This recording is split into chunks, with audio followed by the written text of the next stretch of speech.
Just to begin with, Susan, I think for most people when they come to meditation, it's important to have a sense of sort of what is the motivation, what brings them to meditation. And I was interested in asking you, why do you meditate, and what value does it bring to your life? Well, I think like most people, I came to meditation because I felt like I had some kind of problem that I needed to solve. And that's a perfectly fine motivation. You feel too stressed out, or you feel heartbroken, or you feel that there's some loss or event in your life that you can't cope with, and all your coping mechanisms have failed. So you're like, I got to find something else. So meditation often comes into people's lives at a time when they're feeling a lot of need, which is perfect. That's fine. Nothing wrong. No one starts meditating because everything's great. But quickly you find out that it is so much more than a way to calm your mind, although it is that too, because when you sort of take a different approach to your thoughts and make a sort of arrangement with them that you're going to watch them rather than go on a ride with them, a big space opens up in your mind and, interestingly, in your heart. And so even though one may start meditating, as I did, because I was freaking out about my life, you quickly see that it actually introduces you to your authentic self, which, who knew? But that's what I found through my practice. Thank you. Can you just say a little bit more about what you mean by your authentic self? Yes. Chogyam Trungpa Rinpoche, the Tibetan meditation master who brought the Shambhala teachings to us, and that's the lineage I practice and teach in. I read the other day, he said something like, we're always pretending to be someone who's not actually there. And so we're often going according to our thoughts of who we should be, or our guilt about who we are not, or our judgments of how we should be better. But really, who we are is so much more vast than any sort of personality trait or societal judgment that we could ever pass. So when you relax with who you are, which is what meditation is, rather than trying to improve yourself, you relax with yourself as you are. You see who you are, and guaranteed, 100% guarantee that who that is much bigger than what you think right now. Thanks. You mentioned, you just alluded to the idea of relaxation or calm, that a lot of people come to meditation looking for that. As a segue into the next question I wanted to ask you, which was, often people do come seeking calm or relaxation, but then they very quickly find various obstacles that arise in meditation. I wanted to ask you, there's so many different obstacles that arise, like sleepiness, boredom, agitation. The list goes on. I wondered if you could speak to one of your favourites and perhaps give some suggestion around how people might work with that particular obstacle. Sure. My favorite obstacle is actually, defined in classical Buddhism. It has a name. It's thousands of years old, this obstacle, It's been encountered by countless individuals over the millennia. And this obstacle is called laziness. And it's my personal favorite.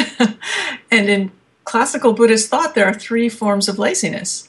And the first is ordinary, regular. You lie on the couch watching Game of Thrones like 2 seasons in a row, which is what I've been doing lately, instead of practicing.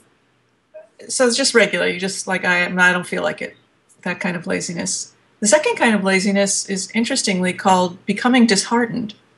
It's like losing faith in yourself and in your practice. And the reason that's considered lazy is because your practice is really good for you, and you know that. And discovering who you are and what your life is about is very, very important. And when you lose faith in that effort, it's because you've let conventional concerns override, and that's considered lazy. Mm-hmm. And the third form of laziness is called being too busy. And I'm sure we can all I know relate. That one. Yes, so do I. And it's kind of counterintuitive because you think, well, people who are busy are not lazy. They're busy because they're important and they have a lot to do. And that may be so, but when you let anything take priority over what is most important, and for our purpose, what is most important is finding your path, discovering the purpose of your life, figuring out who you really are and living that passionately and fully. When you let other things overtake that, that's lazy because you've let the wrong priorities sort of take precedence. So, the antidotes are, as you might expect, for regulars, just get off your ass and do it. At a certain point, there's no Buddhist magic trick, you just have to do it. And then remember how good it is for you. And then also you could recall how important your inner search is, and that there is nothing more important than that, and let that guide how you order your day. What's your favorite?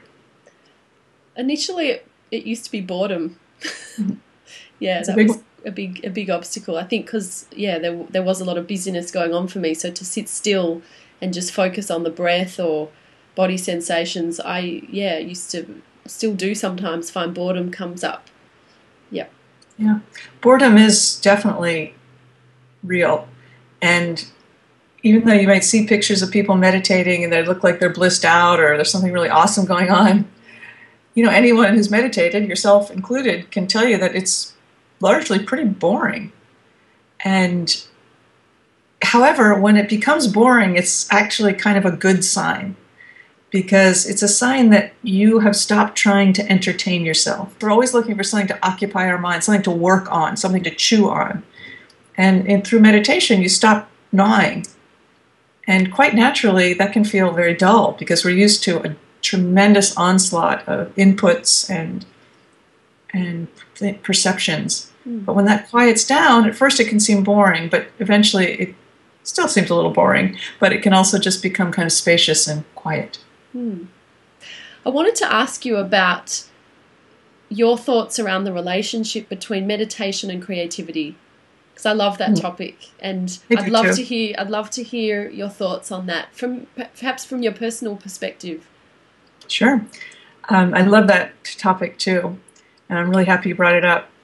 You're a meditator, so you know that meditation is simultaneously one-pointed, right? Your attention is on your breath. Everything else is considered a distraction. Thoughts, feelings, they can all happen, but let go, come back to your breath. So it's very focused, very concentrated, one point. At the same time, for whatever reason, through meditation practice, insight arises. It's like your mind blossoms open, and you see things you didn't see before, and you make connections that you didn't quite make before, and you just see to the point. You see clearly.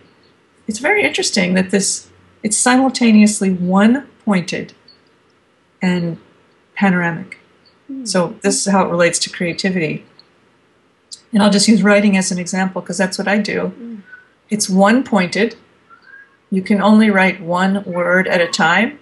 Word, word, word, word, word, no matter how hard you try. And at the same time, you need this sort of spacious awareness so you know what to say. It comes from somewhere else. And so they both combine these two qualities of one-pointedness and panoramic view. So I find that they aren't replacements for each other, but they evoke the same rhythm and the same sort of space in your own mind. So the more you do one, I really think, A, the more you can do the other if you want, but B, the more you see there's not so much of a difference between creative work and meditation.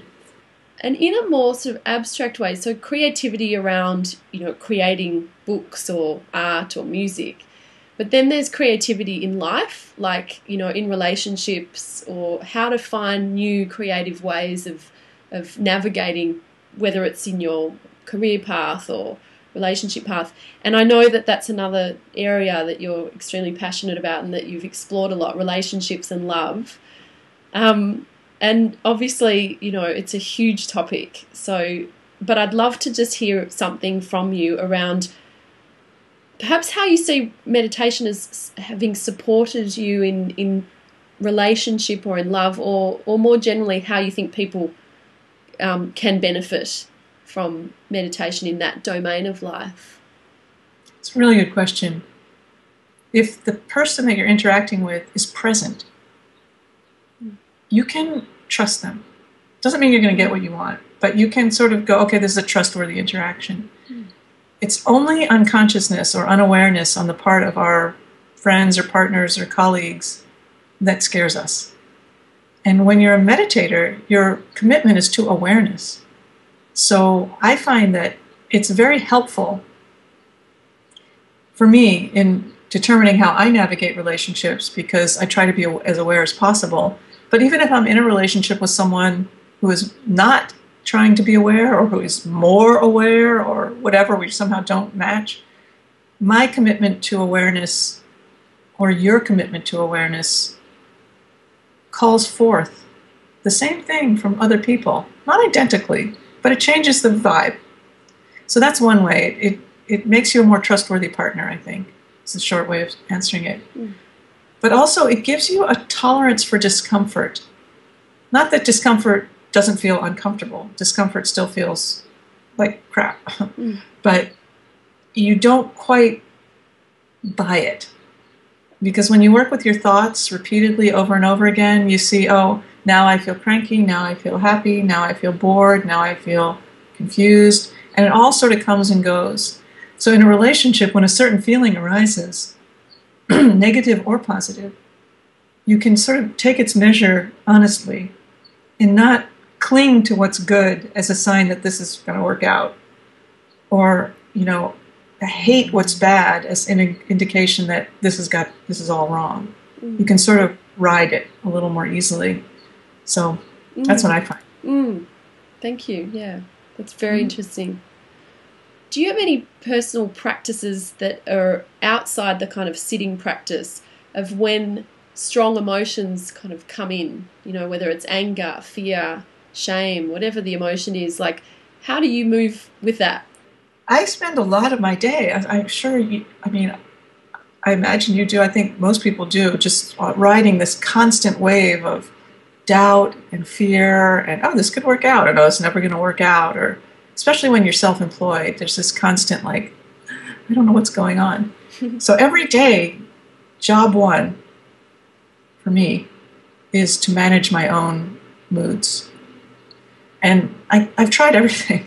I don't mean manage them by constraining them or trying to control them, but try to ride them.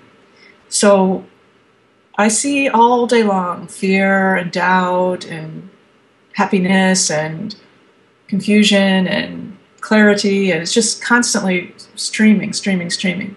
And I just try to go, oh, that's happening right now. But sometimes something comes up that knocks me down, like grief or anger or something, and I can't do anything else but be sad or angry. But at that point, your meditation practice can still really help, because you can sit down on your cushion or your office chair, wherever you are, and instead of placing your attention on your breath, as you know we do in meditation practice, you can place it instead on the emotion itself. So say you're feeling anger, and by placing your attention on the emotion, I don't mean the story of the emotion, like she said that and she's such an ass and I did it, but more like on where does it live in your body? Does it making your shoulders go like this? You know, is it icy, cold, or broiling hot, or does it seem to be in your chest or in your back or wherever it might be? And just place your attention on those sensations of anger meditatively. And when your attention strays onto what's for lunch, which it will, then you let that go and bring it back to the sensation. And so you meditate on the emotion until you feel that it begins to dissolve. And you could either stop or resume meditation on your breath. And Pema Chodron, the American Buddhist nun who wrote who's written amazing books, said, when it comes to strong emotion, the ticket, she didn't say ticket, but I'm saying the ticket is feel the feeling and drop the story. So when you feel it, minus the story, blah, blah, blah, blah, blah, she said, I said, this happened, it becomes like a weather front that's moving through. And some weather fronts are beautiful and some are horrible and terrifying, but still it's just moving through. So that's one way. And then the other way, and I'll be brief about this, is the practice of loving kindness meditation is a very potent way to work with the energy of your heart, whether that energy is brilliant or devastating. It's a way of stabilizing your heart in the midst of strong emotion by opening it further, which is very interesting and powerful. Great. With the loving kindness practice, which I also love and find very useful, some people that I've spoken to or taught or facilitated have said, oh, when I'm doing the loving kindness, I don't feel anything. Like I'm not feeling, that they can be guided through loving kindness, and they find it difficult to feel something. What would you say about that? That's interesting. Well, it's different for everyone, I'm sure. But, very interestingly, and you've done this practice, so you know this, the practice of loving kindness goes in a sequence. You start with yourself, and you think, oh, I try so hard in my life, and sometimes I do well, and sometimes I do poorly. I'm going to start by just acknowledging that I really want to be happy myself.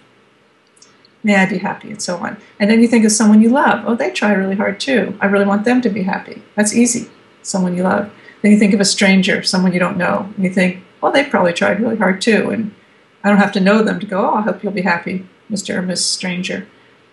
And then you think of someone you hate or dislike, and you think, well, even though they're nutty, they probably also have tried, and so I'll wish this for them, and so on. That's the sequence, and then you do it for everyone.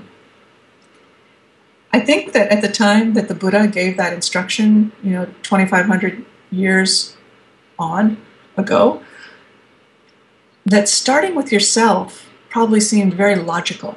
Like, who doesn't want themselves to be happy?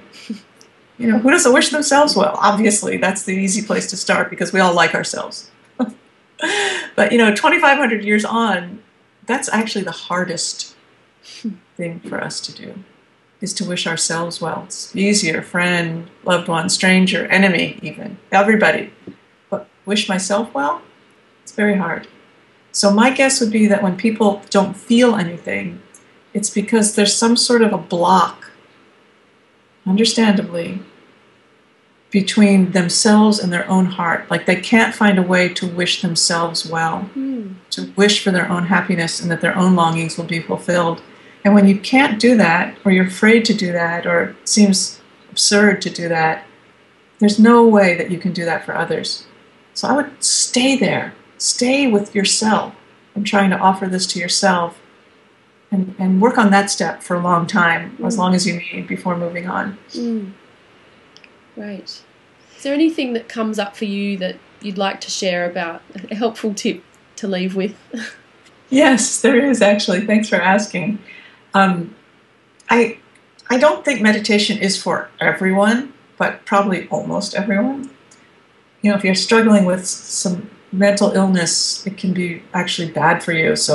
But barring that, it's really good for people, almost everyone. It enables your mind to rest at the very least. And our minds are very busy all day long and sometimes all night long. And we never give them a chance to rest. And so it's like our body. If we were constantly like going to the gym and working out, within about 8 hours, exercise would become bad for you. And you need to rest. So your mind also needs periods of rest. So it's very ordinary in that sense. There's nothing woo-woo about it. It's just resting your mind.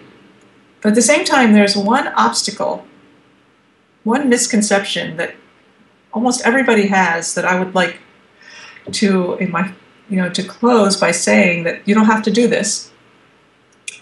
And that obstacle, that misconception is that to meditate, you have to stop thinking. And you don't. You don't. You only have to stop thinking that. because it's not about clearing the mind of thought or blissing out or anything like that. It's about relaxing with your mind as it is and letting it just sort of do its thing while you establish a sort of different relationship to it. So if I could offer anything to people, it would be, please don't think you have to stop thinking in order to meditate. And if you have any doubt, just give it a try and see how it goes. This instruction or invitation in meditation to allow things to be as they are, to accept whatever is present. Some people find that a little bit confronting or confusing around in relation to being and sort of having agency in your life. Sort of this idea of, well, how does accepting something fit with wanting to change it if it's not feeling okay? Can you speak to that at all? That's a really good question. And yeah, I think sometimes meditators get the reputation for being like wusses, or just people that are like passive, whatever. Yeah, exactly, passive. And it's so not that way, because allowing your experience to be what it is different than accepting your experience. Like if someone is mean to you, if someone punches you in the face, or someone hurts you, you don't have to go, oh, that's fine, I meditated on it and it's no problem. No, not at all. But if that happens, that happened. And you have to place your attention on it in order to meet it and manage it and conquer it or pacify it or whatever it is that you might need to do in response. But if you're never paying attention to what's happening, you can't actually have agency. Agency only arises when you are present. Then you know what to have agency in regard to. Otherwise, you're having agency in your mind about your thoughts. But when you allow your life to be what it is, which you don't have any choice anyway. I mean, it's not saying you can't make your life great. You can't, but things hurt you. Things make you happy. Things confuse you. When you allow your experience to be what it is, power arises. It's when we try to push things away or hold things too tightly that our power drains. So it's actually a very powerful and empowering thing to do, to turn toward your experience. And I'll just close with this short anecdote. Once someone did something really mean to me. I won't go into the details, but really, really mean. And I was devastated. And I ran into a friend of mine. I just happened to walk out of this office building and run into a friend of mine who's a Buddhist practitioner, senior teacher. And I was like, my practice must be so weak if one jerk can just completely destroy my equanimity.